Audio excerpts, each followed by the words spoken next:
This year I've done and sold 2 batches of broilers. This hits stress period. I have the third batch inside, and also I have the fourth batch that I'm still brooding inside it.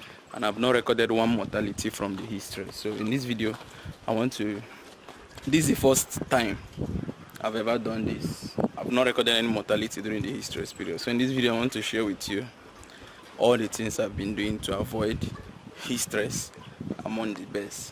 And the video is starting right now.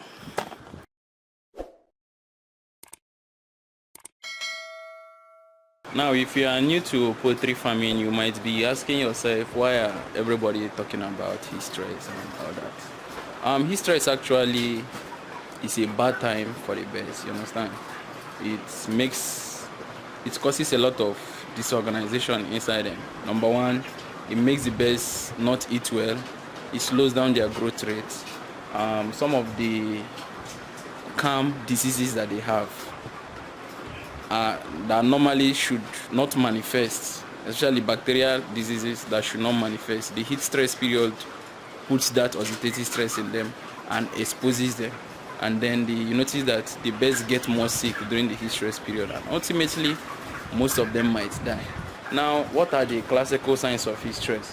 When you come into a pen house, the best way to know if actually the birds are feeling heat is from their appearances. You also can use the help of a thermometer to know, okay, these birds are this age, they should be within this temperature range, but the temperature range is way higher. Like over here, I have about 600 broilers that are 34 days old today. You understand? Judging by the temperature that their body should tolerate right now, they should be within the range, not more than 26 to 28 degrees centigrade. But right now, from the temperature I witnessed in the brooding section over there, the temperature over there is over 39 degrees. You understand? So it's way higher than what these birds need right now. So to check for heat stress, you notice that some of them might be panting. I'm looking for one that is panting. They just sprayed, the farm attendant just sprayed them water now, so somehow they are cool. Okay, see this guy here. See this guy here. I be this baby. She's panting. They just sprayed them water, so somehow they are cool. It will be hard for them to show it right now. But panting, at times you notice that they open their wings. Someone like this dude over there, opening the wings, like looking for a way to allow air pass through the body so that it will kind of feel calm. And also, if you look around here, these birds are foolish. They cluster during the heat. When they're feeling hot, they cluster. Look at this place I'm standing. There's no bed here. And over here we have ceiling fans that they should comfortably come under the fan and relax. You understand? But they are clustering. Why? They are foolish. They are birds, so they are foolish. But this clustering is also a sign of heat stress. So what am I doing in my farm right now to counter this heat stress? Number one is centered around how I feed them. You know, feed generally generates heat internally, because during the process of digestion, heat generation happens inside. So for that reason, I withdraw feed from my birds. But it depends on the age, and it depends on the time. Like for us over here, the hottest time of our day here is by 1 p.m. So in withdrawing feed, depending on their age, for the birds that I'm brooding over there, that are 14 days old today, tomorrow 13 days old, tomorrow will be their 14th day. That means they're still 2 weeks old. I can't afford to withdraw feed from them, so I give them feed all through, even this heat stress period. You understand? But I use other management of heat stress that I'm still going to tell you in this video to manage them over there. You understand? But if your bird is up to 3 weeks old, they can afford to stay off feed for 3 hours without triggering a starvation signal in them. You know, the broilers should be fed all through. But if they are off feed for a very long time, it will trigger starvation in them, and when that happens, they will start losing the weight that they have initially acquired. So for that, 3 weeks old broiler can afford this period to stop to 3 hours without triggering that signal. So how do we do it here? Getting to that 1 p.m. that is the hottest time of our day, we withdraw food from all of them. Or in the morning, we'll give them food that we know that they must exhaust before that time. You understand? So that this hottest time, there will be no food in their presence. They will not be eating. They will just relax and stay calm. If they are 4 weeks old, they can afford to stay 4 hours without feed, and they will not trigger the starvation signal. And then if they are 5 and 6 weeks old, they can afford to stop to 5 hours. So this period now, if you look around here, actually we don't have feed here, because the feed we shared for them in the morning is feed that we know that they will definitely finish it before 12 in the afternoon, because our hottest time in the day here is by 1 p.m. The next thing we do about their feed is actually I'm using commercial feed. I'm not milling my feed. So if you are milling your feed, this is the time to kind of adjust your formulation, and the main way to go about it is to reduce your energy source and then increase your protein source. You know, this energy source also accounts for the majority of the energy being generated internally, so you want to kind of reduce it a little bit. But if you are patronizing commercial feed millers like me that buy commercial feed, I know that the reputable feed milling companies by this time have already done that adjustment for me, so I have nothing to bother myself about that. Then the next thing is okay, that's in the water. I'll come over to that. The next thing over here is use of fans. We are using fan here. I have ceiling fan, orbit fans. I have another ceiling fan. I have another one here, but that one has a little problem. The electrician has fixed it, but I'm yet to mount it. Probably I'll do that tomorrow, because I think this video is the last thing I'm going to be doing today, so I'm kind of exhausted already.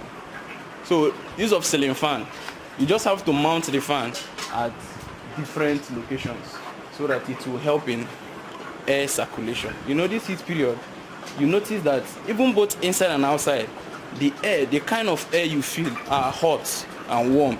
So with this ceiling fan now, it's helping to circulate the air and push away the hot one, while the new one will come. The ceiling fan will continue that same process, and it continues like that. So in getting them, you have to get ones that have durability, that are strong, not the ones you just bring the spoil. You get the point? And also, use of ceiling fan means you will need constant electricity, and if you are running generator or you are using the electricity, normal electricity, that means you'll be spending more in your cost of production. So for that reason, this fan you are seeing here right now is a solar fan. I'm not using any inverter to run it.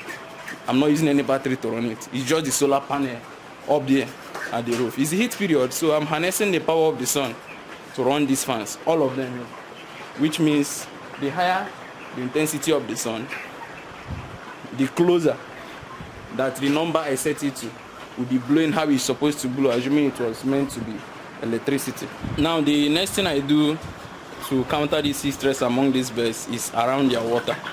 You understand? In their water, I use this period, I use supplements, and the supplements I use are more of all the vitamins, all the B vitamins, the vitamin A, vitamin D, vitamin E, and then multivitamin. But you don't have to bother yourself to get all these things to give to the birds. Give them all these things, because there are formulations already done by companies who have ADE2 and a lot of them. You understand? Maybe I'll be showing a screenshot of one in the screen so that you possibly go and look for it and then use it in your own farm. And also the water.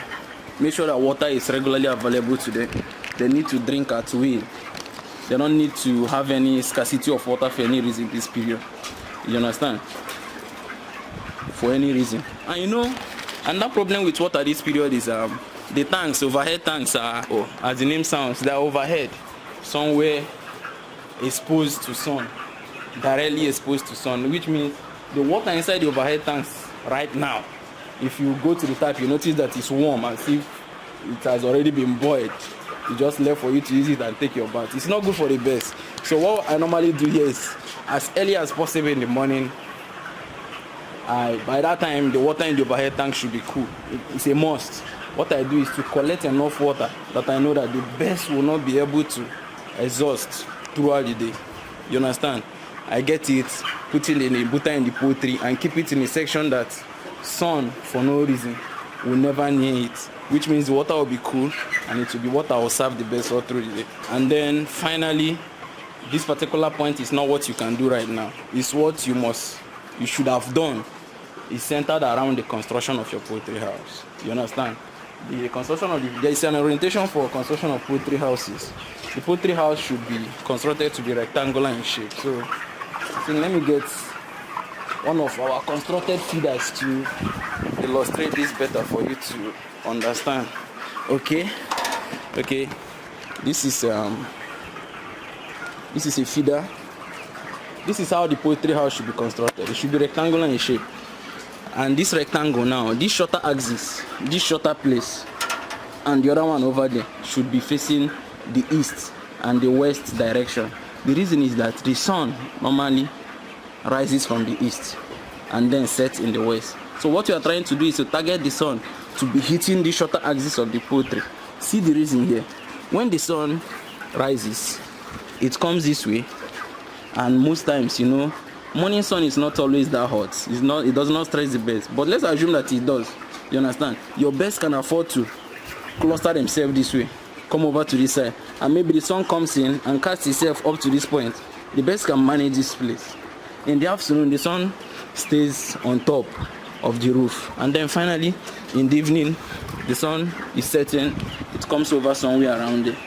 You understand? And now, if it casts itself, the birds can afford to also run down and cluster somewhere there, leaving this area. Or you can always use trampoline to cover so that the sun will not cast inside the poultry. The next thing is the height of the poultry house.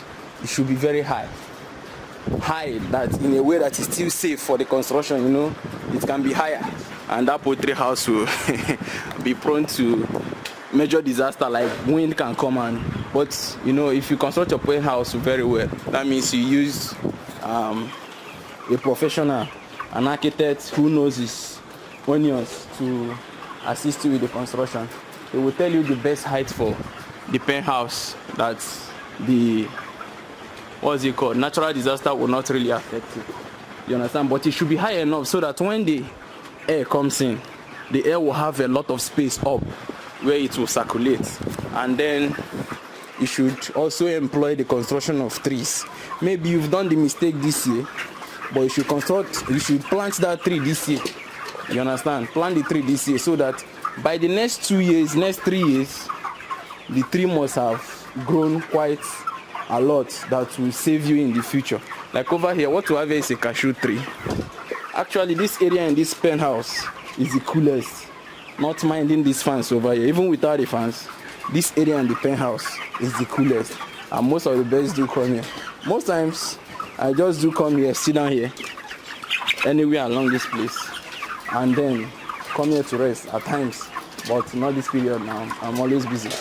You get the point. So these are the few things that I've been doing this year to help me counter this heat stroke. And did I forget any points? I don't know. These are the things I'm doing. If you have any other points, you can always suggest for us in the comment section, so I try them out and others try them out. That's it for this video, guys. See you next time.